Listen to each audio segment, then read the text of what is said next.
A duração e agravamento das crises, que são mais curtas, 1 ou 2 semanas. A crônica não desaparece, pioram pela manhã e se manifestam por 3 meses ou mais durante pelo menos 2 anos consecutivos. A bronquite aguda causa geralmente por vírus, embora em alguns casos possa ser resultado de uma infecção bacteriana. As crises também podem ser desencadeadas pelo contato com poluentes ambientais e químicos. Poeira, inseticidas, tintas, ácaros, o cigarro é a principal responsável pelo agravamento da doença. A crônica aumenta o risco de outras infecções respiratórias, particularmente o da pneumonia.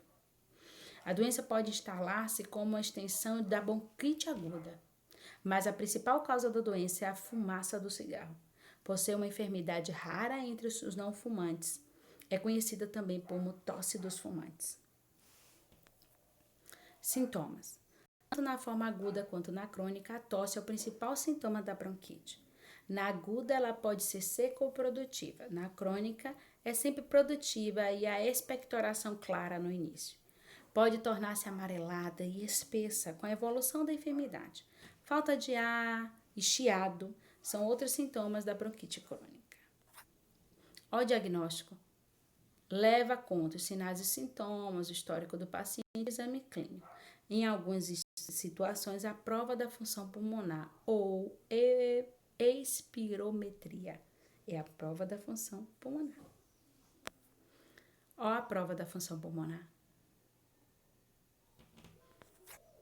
Tratamento. A bronquite aguda é uma doença autolimitada que dura no máximo 10 a 15 dias. Não existe tratamento específico para combater os episódios provocados por vírus. Boa hidratação, uso de vaporizadores, de analgésicos, de descongestionantes e evitar a exposição dos fatores de risco são recursos úteis para aliviar os sintomas e prevenir as crises. A medida mais importante no tratamento da bronquite crônica é parar de fumar. Também é importante não permanecer em ambientes que haja pessoas fumando. Medicamentos broncodilatadores, antibióticos, mucolíticos e anti-inflamatórios só devem ser utilizados sob orientação médica, depois de uma avaliação criteriosa. Portadores de bronquite crônica devem ser vacinados contra a gripe e contra a pneumonia.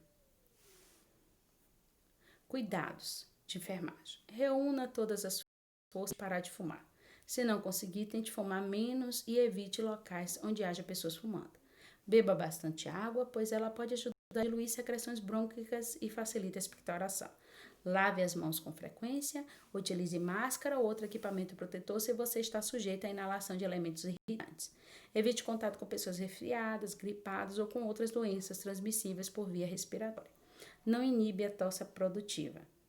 Não iniba. Evite permanecer muito tempo em ambientes com ar condicionado ou em locais com ar seco demais. Pneumonia.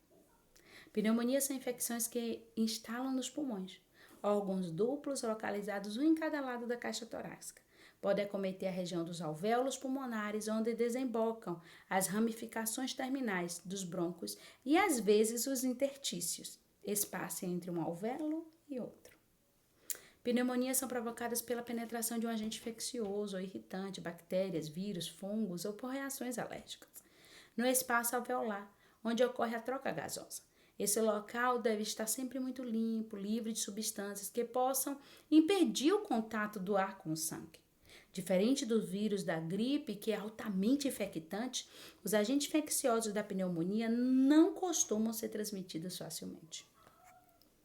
Olha a pneumonia, a inflamação do tecido pulmonar, espessamento das paredes alveolares, líquido presente nos alvéolos.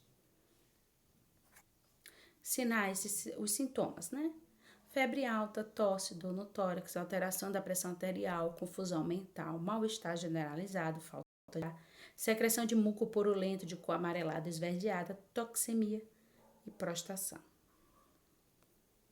Fatores de risco: fumo, provoca reação inflamatória, que facilita a penetração dos agentes infecciosos.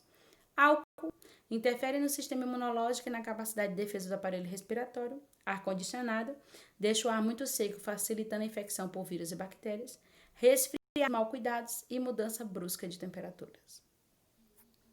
Diagnóstico: exame clínico, auscultação dos pulmões, radiografia do tórax são recursos essenciais para o diagnóstico das pneumonias.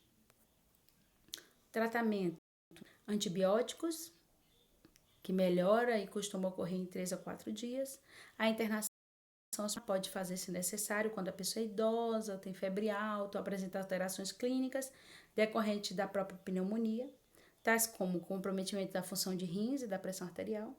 Dificuldade respiratória caracterizada pela baixa oxigenação do sangue, porque o alvéolo está cheio de secreção e não funciona para a troca de gases. Cuidados e orientações: não fume e não beba exageradamente. Observe as instruções do fabricante para a manutenção do ar-condicionado em condições adequadas. Não se exponha a mudanças bruscas de temperatura. Procure atendimento médico para diagnóstico precoce da pneumonia, para diminuir a probabilidade de complicações. Broncopneumonia. Aí o negócio fica mais difícil. Consiste em inflamação aguda dos brônquios, não atingindo os alvéolos como a pneumonia, e do tecido pulmonar com múltiplos focos, ao contrário da pneumonia como só local. Olha a pneumonia lobar e olha a broncopneumonia. Sinais e sintomas: tosse, expectoração sanguinolenta, dispneia, cianose, taquicardia, febre, cefaleia, anorexia, mialgia, calafrios, ausculta, desconforto e prostração. Por isso que há tanta preocupação no Covid da intubação. Porque, querendo ou não, quando há uma intubação, você tem uma probabilidade dos micro-organismos aderirem e irem para a sua cavidade torácica, para os seus pulmões. Por isso que os cuidados devem ser altos. Diagnóstico: cultura de secreções, hemocultura, antibiograma, exames radiológicos, tórax, anamnese e exame físico. Cuidados de enfermagem: fluidificar e facilitar a mobilização de secreções através de inalação, nebulização contínua, hidratação, diminuição parenteral, soluções de cristalóides ou colóides, dietoterapia, líquidos leves, hipercalóricas e hiperproteicas. Repouso no leito, antibiótico-terapia, analgésico, mudança de decúbito, exercícios respiratórios, quadros de agitação psicomotora, complicações: arritmias cardíacas, choque toxifeccioso e parada cardíaca. Edema agudo de pulmão: se refere à presença, agora vamos para outra doença, o edema agudo de pulmão, tá? EAP. Se refere à presença de excesso de fluido no pulmão, que por espaços intersticiais, quer nos alvéolos. Costuma acompanhar da insuficiência aguda. O edema agudo de pulmão constitui uma verdadeira emergência médica e de enfermagem, pois representa uma afecção com risco de vida. Doenças cardíacas são as causas: insuficiência ventricular esquerda aguda, infarto do miocárdio, estenose aórtica, doença grave da válvula mitral, hipertensão, insuficiência cardíaca congestiva, sobrecarga circulatória, transfusões e infusões, hipersensibilidade medicamentosa, alergia, envenenamento, lesões pulmonares, inalação e fumaça, choque do pulmão, embolia e infarto pulmonar, lesões do sistema nervoso central, apoplexia, traumatismo encefálico, infecções e febre. Quadro clínico: tosse e agitação do sono são chamados sintomas premonitórios. O que é isso, Pro? Que vem antes, tá bom? Dispneia grave e ortopneia, tosse com quantidade variável de saliva e espumosa, branca ou rósea, rósea já tem sangue, tá? Grande ansiedade, pânico, respiração ruidosa, sibilos respiratórios, expiratórios e estertores bolhosos, cianose com sudorese intensa, veias do pescoço distendidas, taquicardia, confusão mental, hipertensão arterial. Cuidados: melhorar a oxigenação e a ventilação, reduzir a congestão pulmonar, medicamentos antiolíticos e diazepam e Gempax. Coloque o paciente em posição sentada, cabeça e ombros levantados, pés e pernas para baixo, para favorecer a retenção do sangue nas porções declives do corpo pelas forças gravitacionais, para diminuir o retorno venoso. Se o edema pulmonar for causado por um acidente cerebral, ou se ocorrer vigência de insuficiência pulmonar crônica ou choque cardiogênico, estará contraindicado o uso da morfina. Fique atento para o aparecimento de depressão respiratória intensa. Forneça oxigênio em altas concentrações para aliviar a hipóxia e a dispneia. conforme prescrição médica. Ficar atento para a queda da pressão arterial. Ficar atento para sinais de obstrução urinária dos pacientes com hipertrofia prostática. Controle de gasometria. Suporte psicológico. Anotar tudo na papeleta. Doença pulmonar obstrutiva crônica, DPOC. A doença pulmonar obstrutiva crônica é uma síndrome caracterizada pela obstrução crônica ao fluxo aéreo, na expiração devido a uma bronquite crônica ou um enfisema pulmonar. É o distúrbio pulmonar crônico mais comum, afetando de 10 a 15% dos indivíduos adultos com idade maior de 55 anos. O fumo é o seu principal fator de risco, estando presente em 80 a 90% dos casos. No início da DPOC, a resposta inflamatória causa alterações da vasculatura pulmonar, as quais se caracterizam pelo espessamento da parede vascular.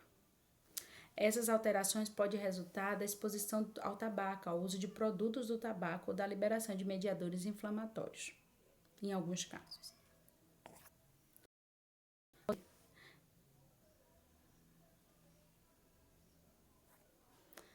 Sintomas: aumento da tosse, expectoração. A expectoração torna-se mais escura e piora a falta de ar. Sinais: aumento da frequência respiratória, utilização da musculatura acessória, movimento paradoxal do abdômen, fadiga, respiração com lábios cerrados, sudorese, sinais de alterações do sistema nervoso central, desorientação e confusão. Diagnóstico: a enfermagem deverá obter uma história de saúde completa para paciente com DPOC, conhecido ou potencial. As provas de função pulmonar são empregadas para ajudar a confirmar o diagnóstico de DPOC, determinar a gravidade da doença e monitorar a progressão da doença. Assistência de enfermagem: receber o paciente em sala de emergência, avaliando o estado respiratório, monitorando o nível de responsividade, a gasometria arterial, a oximetria de pulso e os sinais vitais. Histórico, exame físico, manter a oxigenoterapia, monitorar o estado respiratório, incluindo a frequência e o padrão respiratório, sons respiratórios, sinais e sintomas de angústia respiratória. Implementar estratégias, por exemplo, esquema de mudança de posição, cuidados orais, cuidados cutâneos, amplitude de movimentos do membro para evitar as complicações. Monitorar as alterações cognitivas, alterações da personalidade e comportamentais, como o comprometimento da memória, dispneia crescente, taquipneia e taquicardia, que pode indicar a hipoxemia crescente e a insuficiência respiratória iminente.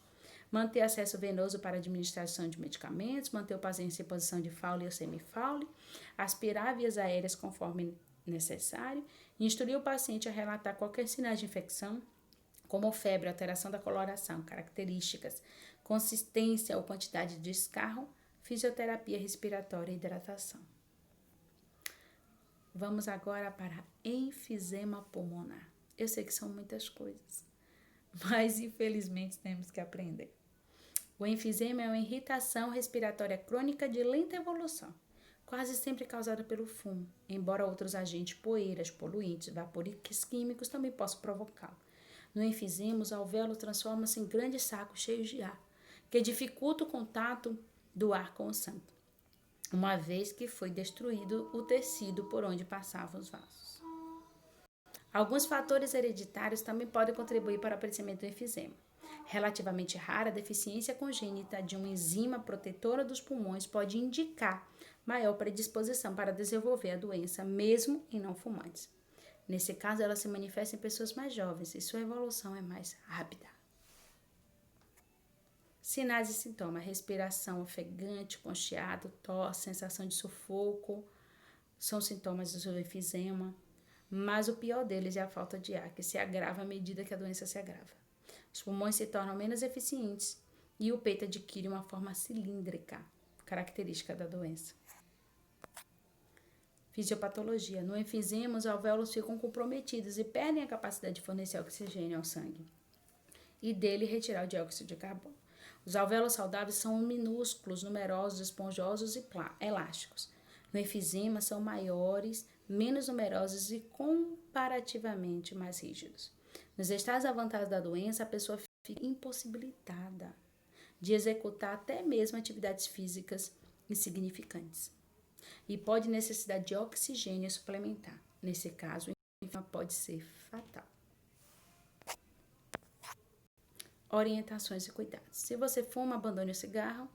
A suspensão do fumo impede a progressão das doenças, porém não reverte o processo. Os danos do alvéolo são permanentes e os sintomas do enfisema permanecem. Novos tratamentos que buscam minimizar seus efeitos vêm sendo testados com sucesso.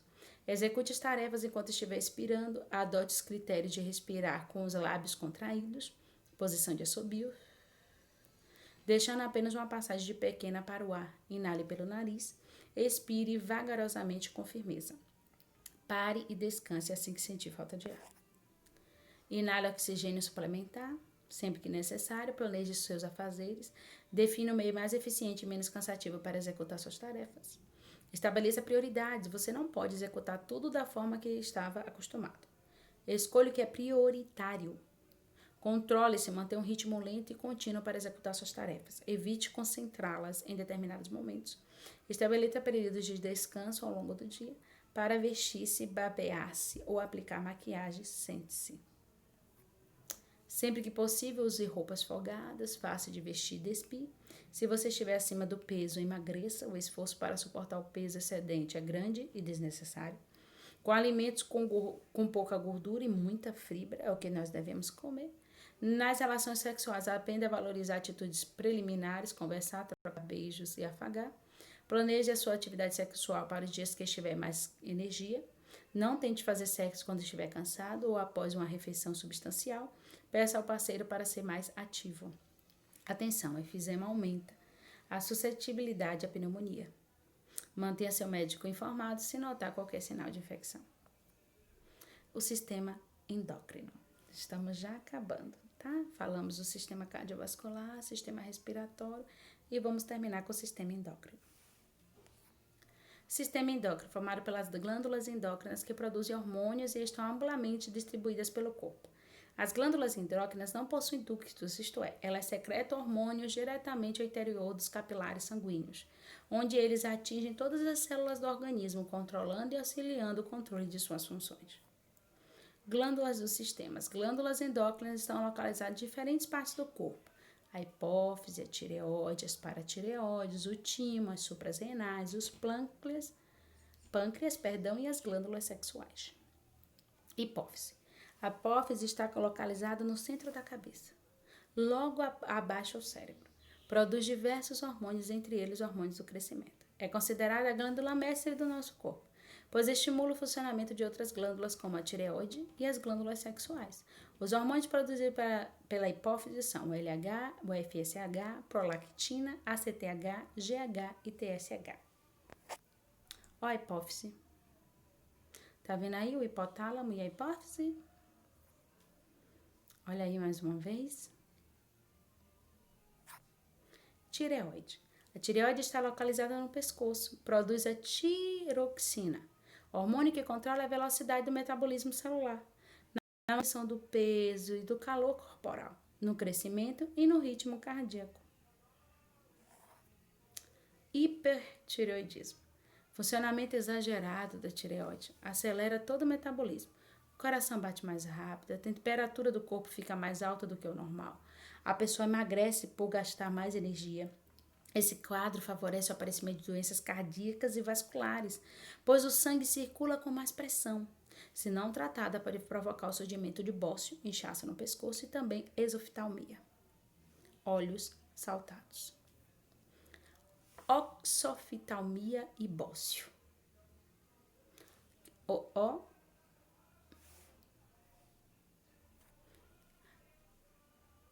Hipotireoidismo. Quando a tireoide trabalha menos e produz menos tiroxina. Assim o metabolismo se torna mais lento, algumas regiões do corpo ficam inchadas, o coração bate mais vagarosamente, o sangue circula mais lentamente, a pessoa gasta menos energia, tende a engordar e as respostas físicas e mentais tornam-se mais lentas e, se não tratada, pode ocorrer o bócio. Paratireoides. São 4 pequenas glândulas localizadas atrás da tireoide que produzem o paratormônio, hormônio que regula a quantidade de cálcio e fósforo no sangue. A diminuição desse hormônio reduz a quantidade de cálcio no sangue e faz com que os músculos se contraiam violentamente.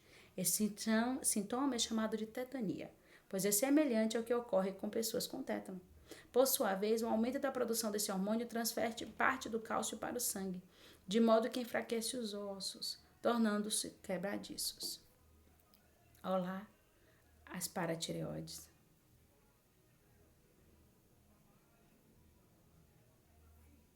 Timo. O timo está situado entre os pulmões. Produz um hormônio que atua na defesa do organismo do recém-nascido contra infecções. Nessa fase, apresenta um volume acentuado, crescendo normalmente até a adolescência, quando começa a atrofiar. Na idade adulta, diminui de tamanho, pois tem suas funções reduzidas. Suprarrenais. As glândulas suprarrenais situam-se acima dos rins e produzem adrenalina, hormônio que prepara o corpo para a ação. O efeito da adrenalina no organismo são taquicardia, o coração dispara e impulsiona mais sangue para as pernas e braços, aumentando a capacidade de correr ou de se exaltar em situações tensas. Aumento da frequência respiratória e da taxa de glicose no sangue, liberando mais energia para as células.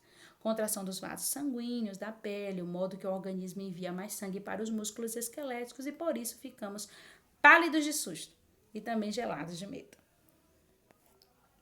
Olá, as suprarrenais. Pâncreas. Glândula, pois além dos hormônios insulina e o glucagon, produzem também o suco pancreático, que é lançado no intestino delgado e desempenha um importante papel na digestão. Insulina. A insulina controla a entrada de glicose nas células, onde será utilizada na liberação de energia e o armazenamento do fígado na forma de glicogênio. A falta ou a baixa produção de insulina provoca o diabetes. Doença caracterizada pelo excesso de glicose no sangue, hiperglicemia. Glucagon. O glucagon funciona de maneira oposta à insulina. Quando o organismo fica muitas horas sem se alimentar, a taxa de açúcar no sangue cai muito e a pessoa pode ter hipoglicemia, que gera a sensação de fraqueza, tontura, levando em muitos casos ao desmaio. Nesse caso, o pâncreas produz o glucagon, que age no fígado, estimulando a quebra do glicogênio em moléculas de glicose. Por fim, a glicose é enviada para o sangue, normalizando a hipoglicemia. Glândulas secrecionais são os ovários e os testículos, que fazem parte do sistema reprodutor feminino e do sistema reprodutor masculino, respectivamente. Os ovários e os testículos são estimulados por hormônios produzidos pela hipófise. Assim, enquanto os ovários produzem o estrogênio e a progesterona, os testículos produzem diversos hormônios, entre eles a testosterona, responsável pelo aparecimento das características sexuais secundárias masculinas, barba, voz grave, ombros volumosos e etc. Hipotálamo. É uma estrutura que se localiza abaixo do tálamo, na região do diencéfalo, juntamente com o epitálamo e o tálamo. Os corpos mamilares, tubo cinéreo, infundíbulo e quiasma óptico são estruturas do hipotálamo. O hipotálamo possui vias de ligação com todos os níveis do sistema límbico. Liga-se ao sistema nervoso e ao sistema endócrino, controlando a maioria das funções vegetativas endócrinas, comportamentais e emocionais do corpo. Representa cerca de 1% da massa total do encéfalo, ou seja, é um órgão muito pequeno, mas de importância indiscutível. Está relacionado com a regulação da temperatura corpórea, o apetite, atividade gastrointestinal, regulação hídrica, atividade sexual e emoções. É composta por substância cinzenta, possuindo vários núcleos, e os neurônios possuem receptores moleculares para os sinais químicos que estão circulando. O hipotálamo está intimamente relacionado com a hipófise, no comando das atividades. Ele controla a secreção hipofisária, produz ocitocinas e hormônios antidiuréticos que são armazenados pela hipófise. Controle vegetativo e endócrino. Regulação cardiovascular, alteração da pressão arterial e da frequência cardíaca. Regula a temperatura do sangue que passa pelo hipotálamo, regula a atividade dos neurônios, aumentando assim a atividade a temperatura e regulando-a. Regulação hídrica, controla a água corporal através da sensação de sede e a perda de água pela urina. Contração uterina e ejeção de leite. O hipotálamo produz ocitocina, que controla suas atividades. Controle hipotalâmico. O hipotálamo estimula a hipófise a secretar hormônios. É ele que estimula a hipófise. O sistema endócrino humano, hipotálamo, hipófise, tireoides, suprarrenais, pâncreas, ovários e testículos. Do sistema endócrino. Na hipófise, o LH e o FSH são hormônios responsáveis pela reprodução.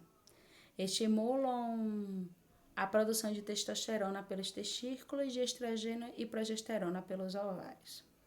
No homem, o FSH estimula a produção de espermatozoide. O LH age no testículo, favorecendo a produção de testosterona, o hormônio sexual masculino. Já na mulher, o FSH e o LH participam do ciclo menstrual. Nesse ciclo, haverá a formação do ovócito e a produção dos hormônios ovarianos, estrógeno e progesterona, que preparam o útero para uma possível gravidez. Na puberdade, os estrógenos atuam no surgimento dos caracteres sexuais secundários. Sintomas. A falta desses hormônios, conhecida como hipogonadismo, leva à falta de caracteres sexuais secundários masculinos ou femininos, mama, pelos e aumento dos testículos e pênis. Diagnóstico. O diagnóstico é feito através de exame clínico, dosagens hormonais e, se necessário, métodos de imagem. O tratamento é feito através da reposição de testosterona, estrogênio e progesterona. Prolactina. É o hormônio necessário para a lactação, tendo influência na reprodução. Sintomas. Somente o aumento da produção da prolactina, também conhecida como hiperprolactinemia, gera sintomas, entre eles dor de cabeça, ausência de menstruação, falta de libido, secreção leitosa pela mama, galactorreia e, em alguns casos, perda da visão periférica. As causas mais comuns da hiperprolactinemia são gravidez, prolactinomas, tumores produtores de prolactina, uso de medicamentos, depressão e estímulo contínuo da auréola mamária. Diagnóstico feito através de exame clínico, dosagem de prolactina no sangue. E, se a hipótese for prolactinoma, ressonância magnética de célula túrcica. Tratamento. O tratamento causa da hiperprolactinemia. Pode ser medicamentoso ou, em casos raríssimos, por cirurgia transesfenoidal, através do nariz. Tá? Essa aqui nós somos as nossas bibliografias, tá bom? Por favor, estudem, prestem atenção, compreendam. Foi muita coisa, chega eu perdi a voz para poder falar, mas é assim. Não tem outra forma, tá? Leiam, aprendam, assistam mais uma vez. É muito conteúdo, por isso que eu vou pausadamente, vou falando, vou lendo, porque às vezes a gente fala rápido demais e aí a pessoa se perde. Dá pausa, volta um pouquinho e bons estudos para vocês.